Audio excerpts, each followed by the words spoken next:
I hate to be the bearer of bad news to all the sprint car free agents and aspiring national tour racers out there, but Tony Stewart was not looking for a project. My thoughts on that today, plus all the racing to pay attention to this weekend. Let's go.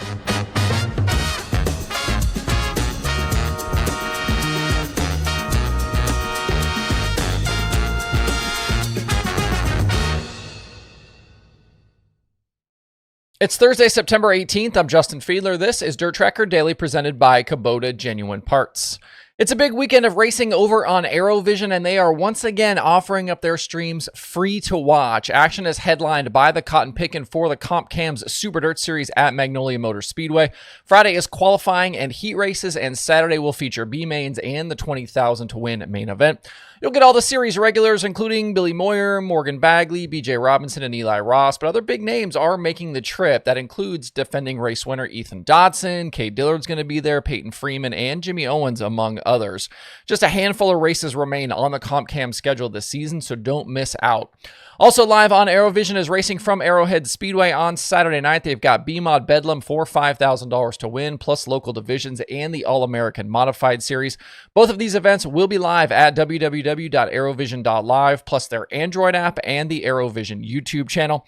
The guys at Arrowvision tell me their Apple app should be launched here in the coming days, so stay tuned for that. I'll put links in the video description to both the streaming website and their YouTube channel. All season long, Arrowvision is the streaming home for the Comp Cam Super Dirt Series, the All-American Outlaw Modified Series, and Arrowhead Speedway. You can grab an account and tune in over at www.arrowvision.live. So later last night, as the dust started to settle on the day's events, and I'm obviously referring to the Tony Stewart Racing Rico Abreu story, I was sent a social post about the current state of sprint car racing. Derek Houck, who runs 410 Sprint Cars in Pennsylvania, shared, quote, "The amount of owners dropped by one today due to the most recent news, yet people think sprint car racing is at its prime. Ride was earned but not needed, takes another opportunity from someone else.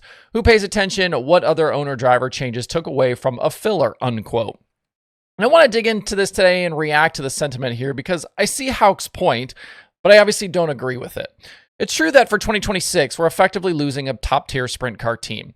Rico Abreu Racing and Tony Stewart Racing are going to become one. So where there were two, there will now be just a single one.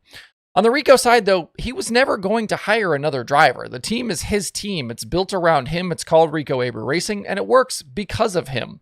That's a ride that wasn't available before Rico, and it won't be available after. So even though we are losing a car, we didn't really lose an open seat. Tony Stewart Racing had an open seat after Donnie Schatz was fired, and they have now filled it with who they think is the best guy for the job. Given the team's history and marketing partners and Tony's expectations, they were never going to hire an unknown for this spot. It was going to be a Rico Abreu or another top-tier driver of that same caliber. That car is expected to run up front and run up front right now.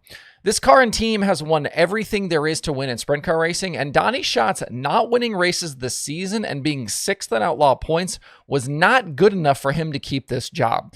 Some drivers and teams would kill to run 6th in Outlaw points, but at TSR, that gets you fired. And I think it probably gets you fired at some of the other top sprint car teams as well. At no point was Tony Stewart looking for a project or a development type situation.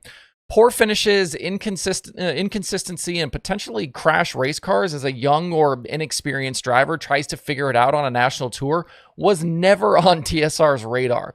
And I don't need Tony Stewart to tell me that. If you think otherwise, it's foolish. This guy is arguably one of the greatest race car drivers to ever live. He's going to expect the best.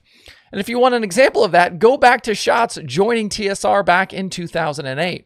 Donnie won 19 races in both 2006 and 2007 to go along with both of those World of Outlaws championships those seasons before going to TSR. Donnie Schatz was not a project either. As others have pointed out, this move to Rico looks very similar to Schatz for 2008. So no, I don't agree that this move took an opportunity from someone else. And Tony Stewart and his team, they don't owe anything to the community of available or potentially available drivers to give someone else a shot. And really, neither does any other car owner, to be fair here.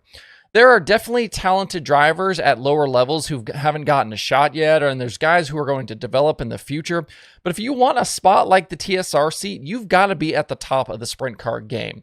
Just being a driver somewhere is not going to be good enough.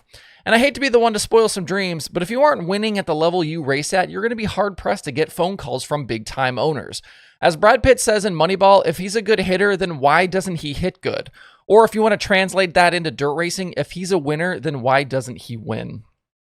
Speaking of winners, TSR's new driver did go to victory lane last night with the Kubota High Limit Sprint Cars at Lawrenceburg. Rico led the first 18 laps and then was there to capitalize when Corey Day had to hit the work area for a new tire after his went flat. Day led laps 19 to 22 and then battled back to finish 6th after coming out of the work area. Aaron Reitzel came out of nowhere on the final straightaway to finish 2nd, and Dazen Persley was 3rd. I think another couple of feet, Reitzel might have been the winner of that race. Headed to Eldora now for 4 Crown, Rico has extended the lead in both High Limit Championships. He's got Brad Sweet by 39 for the driver title and the RSR 87 by 24 points in the owner standings. This could be a good weekend for Rico to extend, given he's already won at Eldora this year and had multiple podium finishes. Also at Eldora this weekend are the 3 USAC National Divisions plus the Great Lakes Super Sprints. Tonight's a full program for the USAC Sprint Cars and Midgets. Friday is High Limit and GLSS, and then Saturday's finale is High Limit plus the 3 USAC Series. Kyle Cummins, Justin Grant with comfy leads in the Sprint Car and Silver Crown standings, while the Midgets, it's a bit tighter between Cannon McIntosh and JG. On the weekend, I think Persley is the only driver trying to run all 4 divisions. Brady Bacon might be doing it as well, but I don't know for certain there. Feel free to correct me in the comments if I'm wrong, if there are other drivers that you guys know about. Out west, it's the Dennis Roth Classic for the World of Outlaws. This is their last West Coast event before they head back east for the year.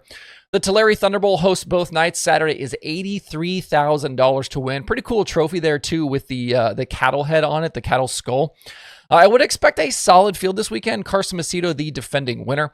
Still 144 points between leader David Gravel and Buddy Kofoid for the Outlaw title. A friend said this week that they think that there's still a possibility that Kofoid could get into this thing. I think it would likely take more trouble for Gravel to really draw Kofoid closer. I think even if Kofoid is lights out all the way to World Finals. We'll see, though. That's obviously why they run these races. This will be Donnie Schatz's last races with Paul Silva before transitioning to a new deal for the rest of 2025. Should still expect an announcement that here in any day now. And can a California regular steal some Outlaw money this weekend? Shane Golobic, DJ Neto were the highest finishers in these shows last season. Other sprint car racing to check out this weekend includes the Hockett McMillan Memorial at Lucas Oil Speedway. They've got the Power I-410 wing cars and the War Series. There's also IRA and NOSA at Jackson for the Jackson Nationals. There's weekly racing at Williams Grove, the Kevin Gobrat Classic at Baps. There's ASCS and more. The Dirt Late Model Weekend is headlined by the Late Model Knoxville Nationals for the Lucas Oil Late Model Dirt Series. This is obviously Jonathan Davenport's favorite event every season. Lucas has $10K to win tonight, $10K to win Friday, and $75,000 on the line Saturday. This is the final weekend of the Lucas regular season. Ricky Thornton Jr., JD, Devin Moran, Hudson O'Neill are the 4 playoff drivers. I believe Brandon Shepard and Garrett Alberson are still technically mathematically in the mix, but the numbers are pretty heavily against them. For example, kind of going off of what I know about the Lucas point system, Shepard would need to beat O'Neill by more than 14 positions each of the next 3 nights. That seems highly unlikely. Should be a lot of good cars, though, at Knoxville, and one debut to pay attention to. We talked earlier this week about the internet hope for Dallon Murty to get a shot with Skyline Motorsports, and he'll make his National Touring late model debut this weekend with Lucas at Knoxville. It's going to be a tall task to make these features, but it will be fun to see what he can do. Murty currently 3rd in the Malvern Bank East standings, and he is the top rookie with that series. Other late model racing this week includes the aforementioned Comp Cam shows at Magnolia. There's Mars at the Brownstown Bull Ring in Peoria, and a whole host of other local and regional action. That's the Daily Show for this week. Appreciate all of the views and all of the support. We went across 46,000 subscribers on YouTube. That's very cool. Make sure to check out the streaming schedule over at DIRTRACKR.com/watch tonight over the next few days to see what your options are. Hope you guys have a great Thursday and a great weekend out there. We'll see you right back here on Sunday.